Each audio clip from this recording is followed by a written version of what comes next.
Thank you for joining me for another edition of the Truth Conductor Show. I do not own the rights to this music. Man, happy Friday night to everybody. How y'all doing? Come on up in here. Come on up in here. Um, Interesting day today. I went and bought me a new tire. That's why I wasn't supposed to get that phone, because the Lord knew I was gonna need me a new tire. Okay, so and that's what I went, man. I got up this morning and uh, bought me a new tire. Was able to bless a cab driver that I had to rent a car, and when I took the car back, I still had to get back to my car, and this guy from Ghana came and picked me up, and I said, just bless him, give him $20. Ride was like $6. Man, here, man, have a good weekend. And went in the store, and the lady in front of me had a basket full of groceries. And of course, I'm carrying my little box. And she said, sir, you can get in front of me. I said, for real? Bernie, hey man, listen, that $100 you gave me, I spent that on the new tire.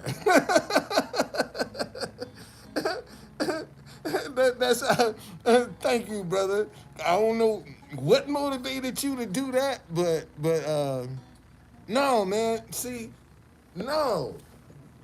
I went I went to get the plus yesterday, and forgot that I had made a payment arrangement with my phone bill. So when you have a payment arrangement, they ain't gonna let you upgrade. So I told the guy, I said, listen, yeah, yeah. So I said, man, I'll be back tomorrow. But then I had my last night, man. I went to get me a seeded watermelon, and on the way back to the hotel, I had a flat. Well, I had to leave my car. My daughter came to pick me up, brought me back to the hotel, and I got up this morning, man. I went and bought me a brand new tire. I need two more. I need two more, but this one will work for right now. So that's what I had to use the $100 for, man.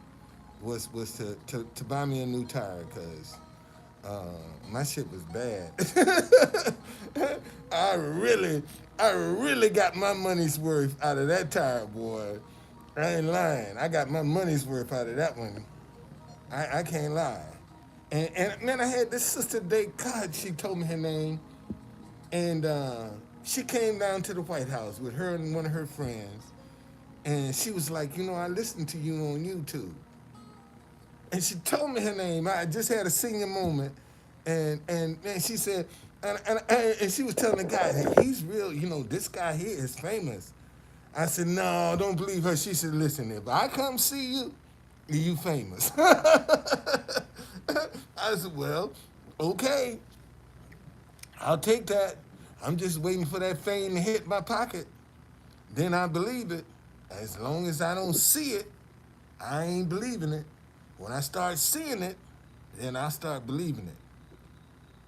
So anyway, so I get in the grocery store, and I got $35 in my pocket, and my order comes to $25 and some change. And the lady that let me in front of her, I said, here, take this $10 towards your grocery bill. And you know what the lady said to me? She said, no, you don't have to do that. I said, no, I insist. I mean, just for your kindness, take this $10. And she said, You know what? I'm gonna pass it on. I'm gonna pay it forward.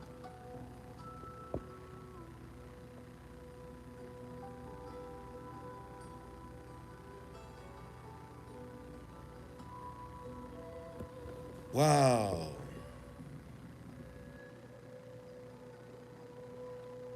Okay, um I was wondering about the L. I know some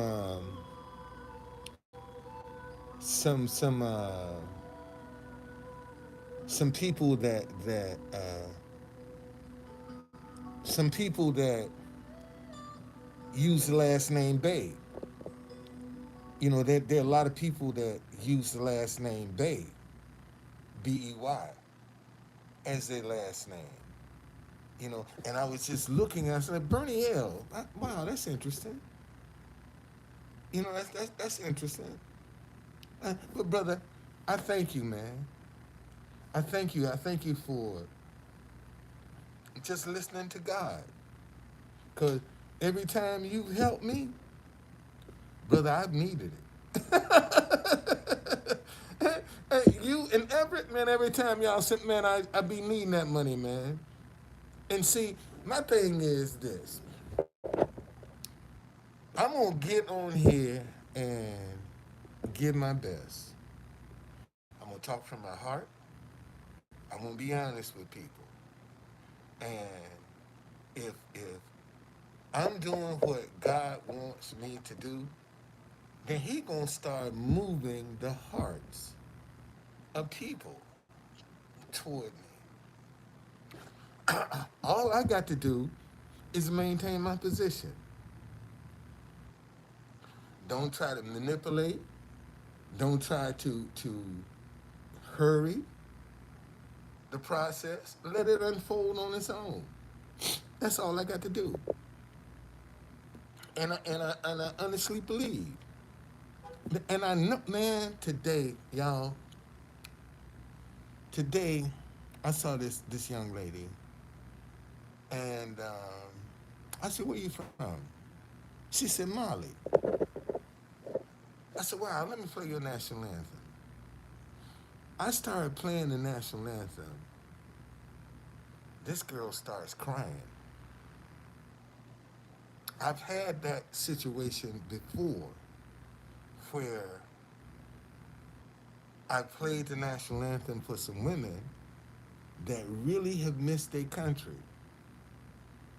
And they stood there, I mean, be crying. But it was something about this girl's tears that was a little different.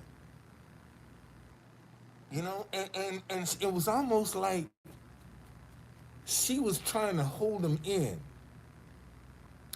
And after I played the national anthem, she said, "You know, um, first of all, thank you." Said, "But usually when I tell people I'm from Mali, they don't even know where it is.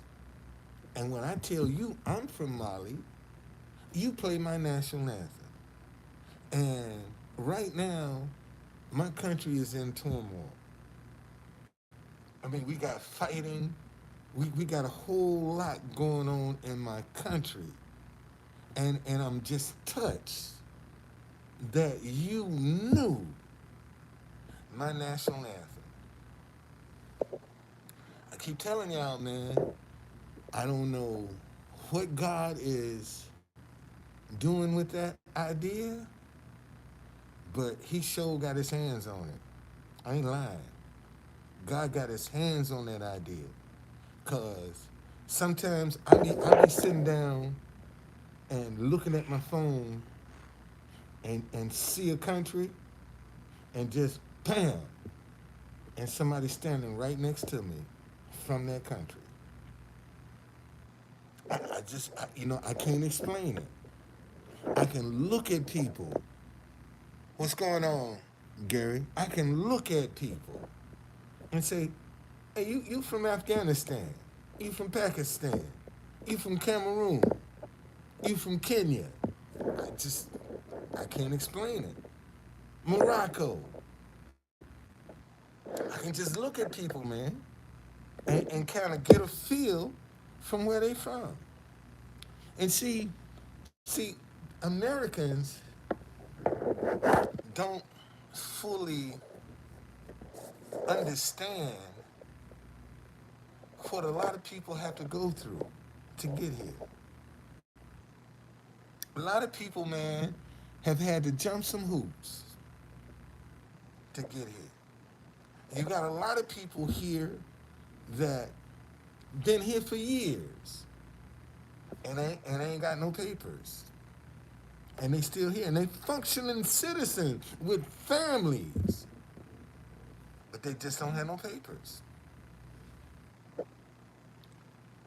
You know? And like I told y'all, man, everybody and their mama come to the White House with their problems. Everybody and their mama come to the White House with their problems because they think that's where they can get some answers. They start at the top. And not knowing that, you come and talking to the Secret Service, man, them cats just doing the job. They can't do nothing. They just there doing the job. And some of them got just as many problems as you do. Only difference is they got a badge and a gun. They got the same issues you got. And see, that's the problem that I think we need to come to grips with our police. It's the fact that, man, some of them just they ain't no good. Just cause you got on a uniform don't make you a good person. And see, and we gotta deal with that. We got some people in uniform, man, that just ain't good people. And I keep telling y'all, this what we dealing with now, it's gonna come down to good versus. Hold on a second here. What was that? What was that? Bernie, man, thank you, brother. Thank you, brother. Thank you. Thank you, brother. Thank you. Thank you. One day, man, I'm gonna bless your socks off, boy. I'm telling you. You, Everett, man, one day I'm gonna bless y'all, man. I'm gonna bless y'all, brother. I'm gonna bless y'all. I'm gonna bless you. I'm telling you. I'm gonna bless you. I'm telling you I'm gonna bless you, brother. And it ain't gonna be no, I'm talking about I'm gonna bless you, brother. Okay? I'm gonna bless you. I'm gonna bless you. You watch. I, what you running for? What you running for?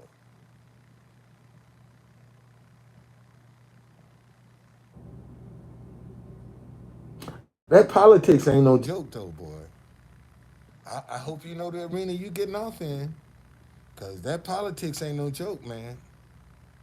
Ain't no joke. And see, and here's the thing about politics. Governor of California. Um, let me tell you the thing about this politic game.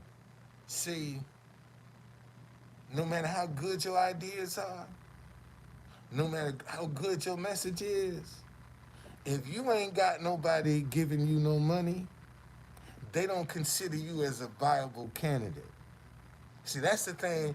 That's how most folk get frozen out of politics. Now, the money that is being donated to people who are campaigning is being spent with the media.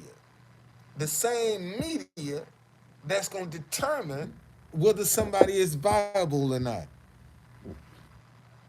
Okay? The same media. If you ain't got nobody contributing to you, backing you, man, you're a French candidate. It's what they're gonna call you. A French candidate.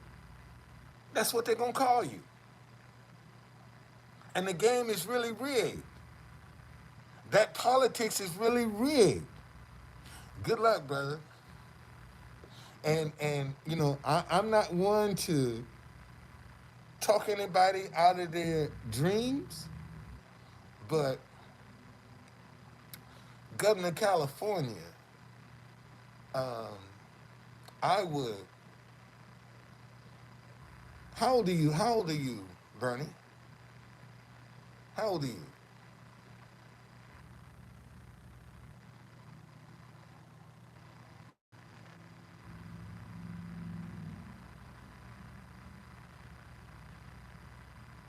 Oh, okay. So, so Bernie, this is what I would say to you, brother. This is my advice to you right now.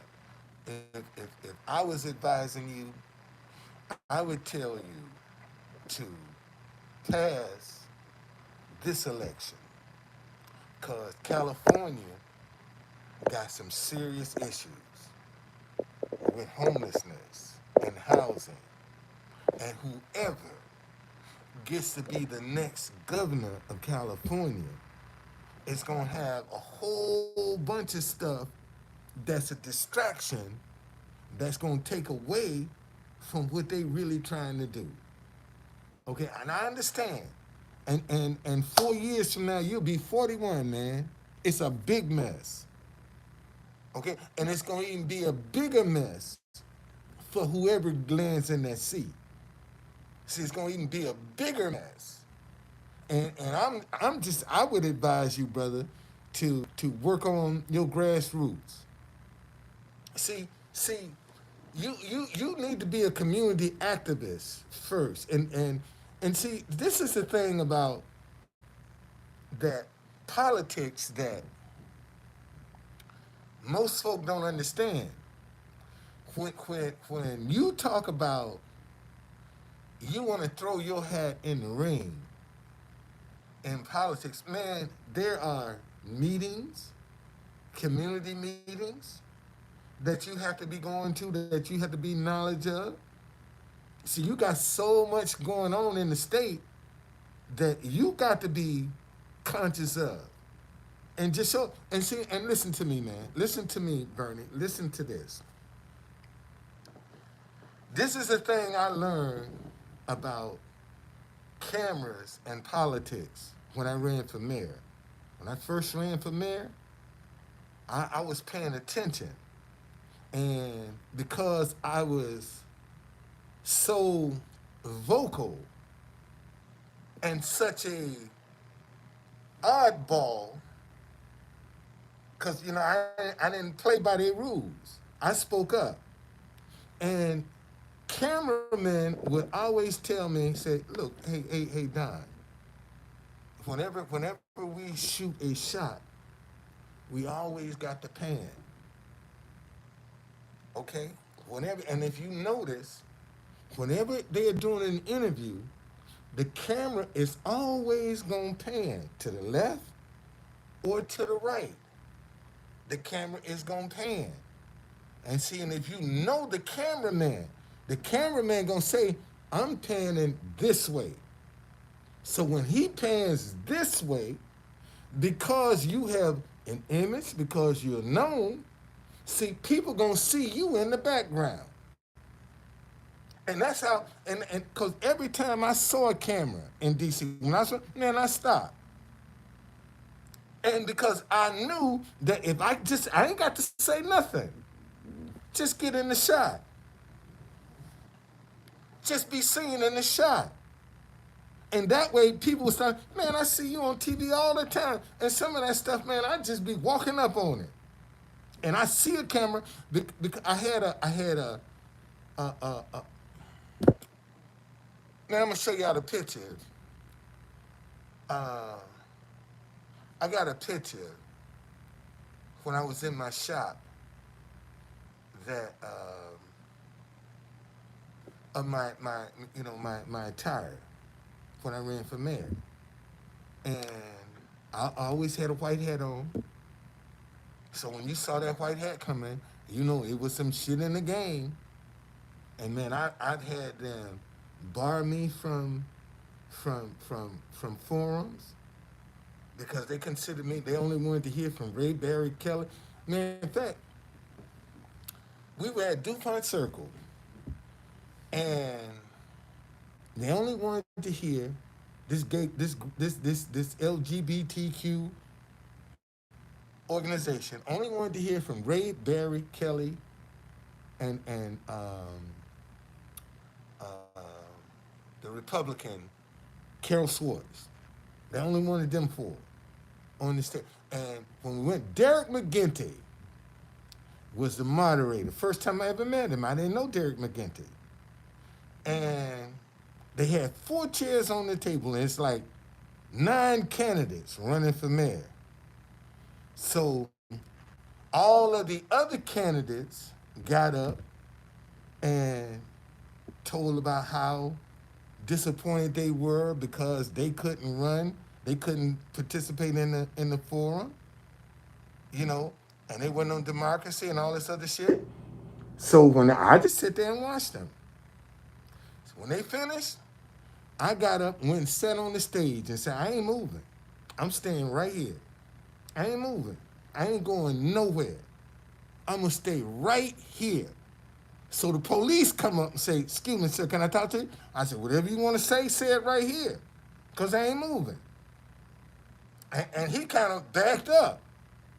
So finally, because I'm holding up the forum now, so finally Derek McGinty say, somebody bring a folding chair and put it on the end and let him slide over so we can get this started. So this white guy, Mayor Kelly, they was tearing her up. And this white guy stood up and said, Mayor Kelly, I've been calling your office for 2 weeks to come and remove this dead rat from the playground. And ain't nobody came. And reached under his seat and grabbed a plastic bag and ran up to her and said, here's the rat in this bag. Man, that woman jumped up like this right here. She almost, he ran up to her with a, and I'm sitting there looking, said, no, he didn't. And her husband is back there. And I'm looking, and he sat down, and I said, wait a minute. I said, man, don't you ever treat another black woman like that in front of me. Don't you do that to no black woman especially. Apologize. And he looked at me. And I said, motherfucker, didn't I say, I stood, I said, motherfucker, didn't I say apologize? Man, that dude took his hat off, stood up, Mayor Kelly. I apologize for doing what I did. Now, during that time, boy, I'm fighting the vending cops, and they was wearing my ass out with tickets in front of, and I was a vendor right in front of her office. She called me to the office and she said, come, Mr. Folden, come see me tomorrow. I went to Mayor Kelly's office and she said, first of all, thank you for standing up on my behalf. I really appreciate that. She said, but if there's anything I can do for you, let me know. I said, Mayor Kelly, just call them off. Tell them to stop writing tickets on my truck. Because they wearing me out. Right in front of, I said, just tell them, please. I was getting thousands of dollars in tickets. Okay? And I said, please, just tell them to leave my truck alone. Shit, from that day forward, until she left office, I never had another problem. Never had another problem. Never. Because I stood up and defended her when nobody else would. So I'm just saying, Bernie, that politic game, bruh, it ain't no joke. And you got to know that in politics, somewhere down the line, you're going to say some things that you don't mean. And you got to say them because that's what people want to hear. That's the thing about politics. See, a successful politician is telling people what they want to hear. and that might not necessarily be the truth. Yes, indeed, it is. No, it's gonna be a challenge, my friend. And see, and the first thing they're gonna do, they're gonna look at the fact that, man, here's this little young buck coming up in here talking about he 37 years old and he wanna be governor. So that's the first thing they're gonna attack is your age. And you got to be ready for that. See, in other words, let me show you, Bernie. Start now, man, with your start now with your start now getting your platform together. Start now. Hold on a second.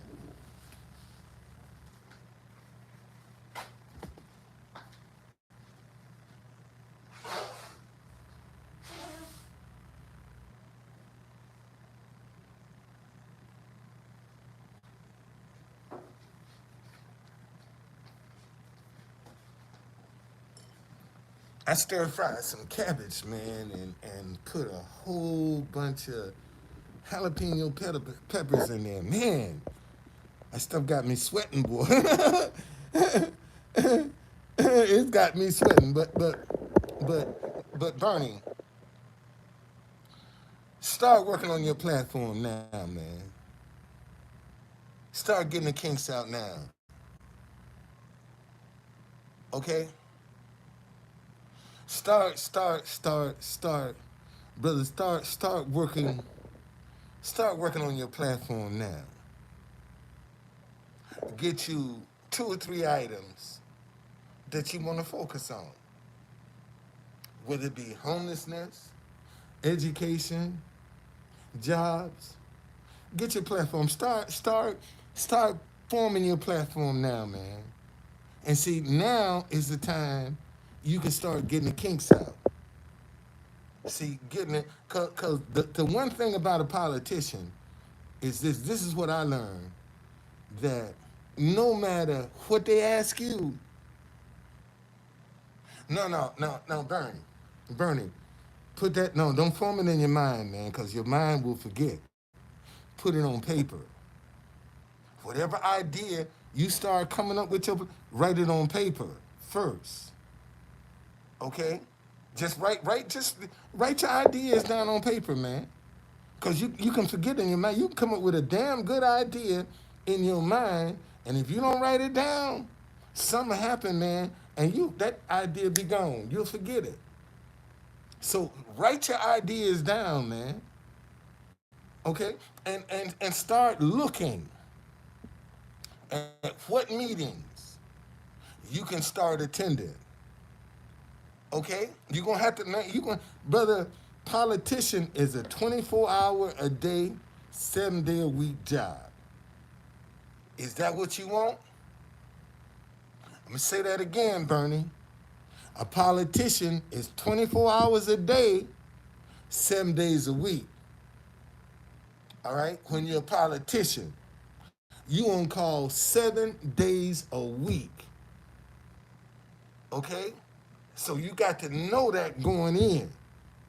And see, and this is what I'm trying to tell you, that because you have such a crisis in California just with homelessness alone.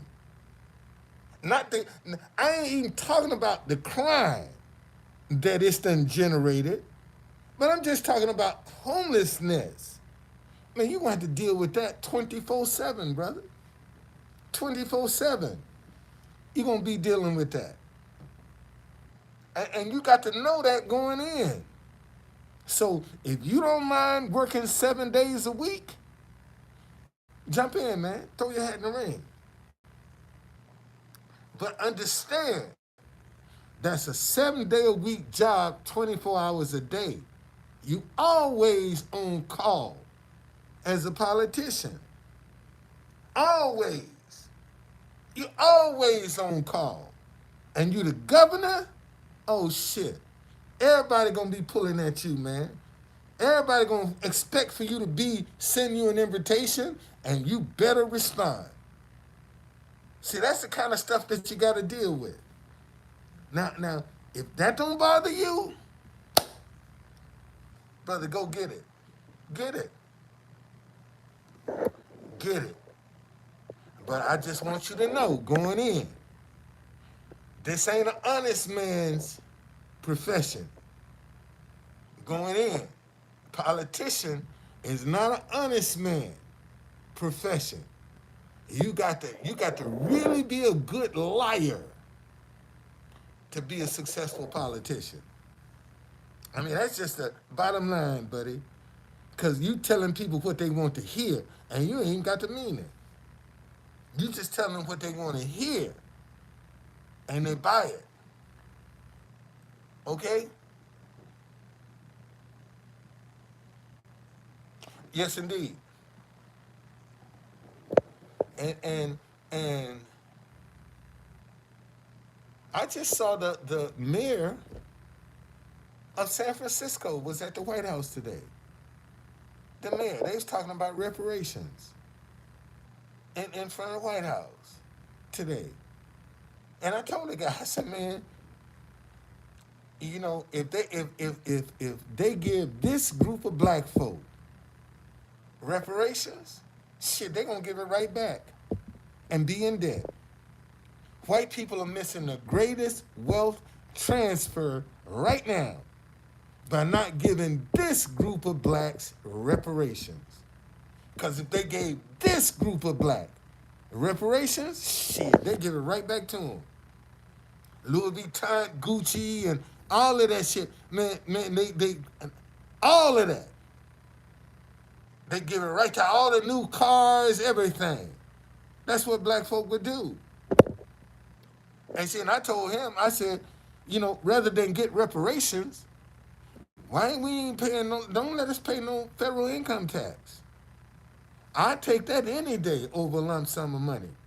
If you can tell me I can get out here and make as much money as I can, and I ain't got to pay no federal income taxes, shit. And you know how many white people that's been passing would end up being black if black folk didn't have to pay federal income taxes? Shit, it'd be a whole lot of white folk.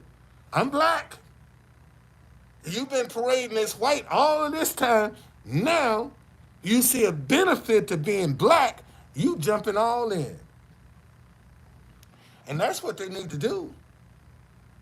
That's what they need to do. And see, in this way, you ain't got to worry about the children. None of that. Because they ain't going to be, from high school, most of them ain't going to have no job. So you ain't, it's not a whole, no federal income taxes. It's what we should be fighting for. Forget reparations. Since the country was built on our backs, why are we paying income taxes? That's my process. That's just my thought process. Because I believe I can make more money. I would benefit more with no federal income taxes than I would with reparations. That I'm going to have to pay a tax on anyway. When the government give you that money, you still going to get taxed. You still got to report that income. Keep that money. And just don't let me pay no federal income taxes. And see, and because black folk are some of the lowest paid workers, see, it ain't like we in six figures. We at the bottom of the level, so it ain't gonna hurt you that much. It ain't no great loss. You see? And the ones that's really gonna benefit from it are the high income earners. They're the ones that would really benefit from that, not having to pay any federal income taxes. See, then everybody be wanting to be, you know this? Have you noticed they don't encourage us to work for ourselves? They tell us go to school, get a good education, to get a good job. That's what they tell us. That's what they teach us. Go to school, get you a good education, so you can get a good job. They don't tell you go to school, get you a good education, work for yourself. They don't tell you that. They tell you work for somebody else. You know how many people come up in here and tell me, go get a job? Okay, Bernie, thank you, brother. You know how many people tell me, go get a job? And I got a business. They ain't gonna help me grow my business, but I need to go get a job. I got to get back in slavery. And I want to be independent. And that's what you got to do. All right? All right, y'all. Been a day today. It's been a day. It's been a day. But praise God, I made it through. I made it through, man. You know, and sometimes you're not going to understand all of the ins and outs or God's purpose or plan, but you have to believe it's all gonna work out for you. You have to believe that, man. And I got a sample of that yesterday when my car went flat. I pulled in next to this on a busy highway. I pulled right in next to this little motel inn. And I told my daughter, I said, I'm going to go home and change clothes, and I think I'll come back and sleep in my car because I don't want nobody messing with me. She said, Daddy, come on. What's that going to do? I said, but, she said, look, man, just trust God. I said, okay. And sure enough, nobody messed with my car. I went there this morning, changed the tire. You know, and and got going. So so sometimes you have to believe even when you don't want to. Sometimes you gotta force yourself to believe. You see, because we're so used to the worst happening. We all of us are used to the worst. That's what we expect from the jump. We expect the worst. And because that's what we're expecting, that's what we get. Because we're expecting that. And sometimes you need to start expecting good. Expect it. Because when you expect it, you believe it. And the Bible says all things are possible to him who believes.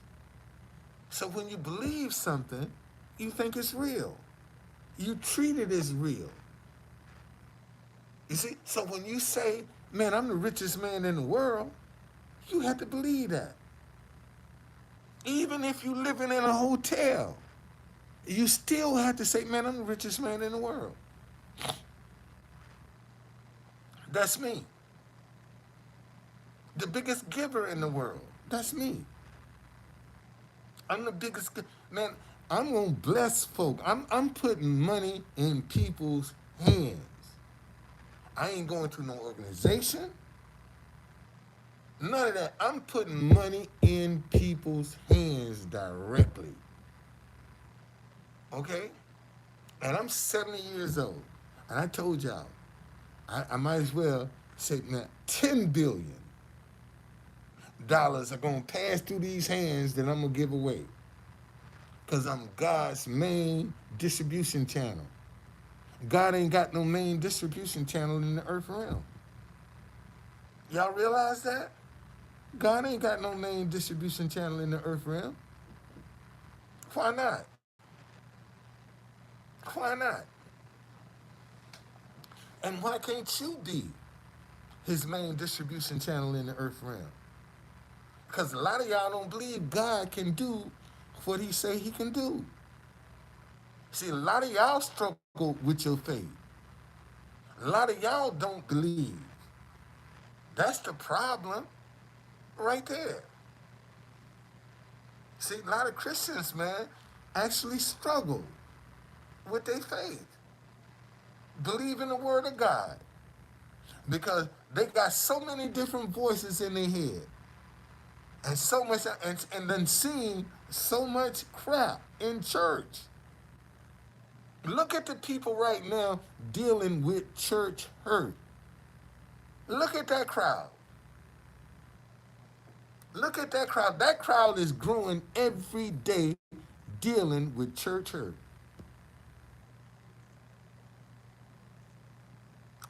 And you got people believing the same Jesus and scared to speak to each other. All right? So listen, man. Hey, tomorrow, y'all know Saturday in Proverbs. Okay? Tomorrow is Saturday in Proverbs. So tomorrow is the 20, what's tomorrow? 26?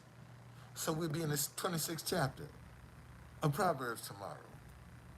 Okay? Saturday in Proverbs, because y'all know that's my Sabbath. I don't do no work on Saturday. That's God's day. Okay? That's God's day. I do some work for God, but I ain't doing nothing for myself. That's the only person I'm going to work for on Saturday. It's God. I ain't doing nothing for myself. Can't work for myself on Saturday. And I'm going to tell y'all something. Man, you ain't had no sweet sleep until you turn your phone off on Saturday, turn your television off, and just be with you. You ain't had no sweet sleep, man. Until you get some rest on Saturday. I'm talking about don't do nothing. Don't go no shopping. Don't cook. Don't clean. Don't do nothing. But just be and enjoy the presence of God. And you can't beat it, man. You can't beat it. All right? Hey, man. Thank you for joining me. Bernie, thank you, brother. Thank you, brother. Everett, I ain't seen you in a minute, man. Hope all is well, brother. Hope all is well. Okay? So, yeah. All things are possible to him who believes. And when you believe, you count it as true. You count it as true. God, dog. You know, this is a this is a crazy analogy, but in order for your faith to work, man, you got to trick yourself. And for your faith to work, when you believe in something, when you call those things that be not as though they were, you got to trick your mind like this is real. You have to trick your mind like it's real in order for it to work. And that's where people struggle. See, they can lie to cheat, but they can't lie to win. God damn. That's see, you can lie to cheat and get over and deceive. But when it comes to lying to yourself to win, see, that's where you struggle. See, and most folk ain't comfortable trying to trick their mind to be positive. That's why they gravitate toward the negative, because it works. Just like that. And I told y'all, there's a new alignment. Be careful about this negative energy that you're putting out. All right? Man, I got to go. I see y'all.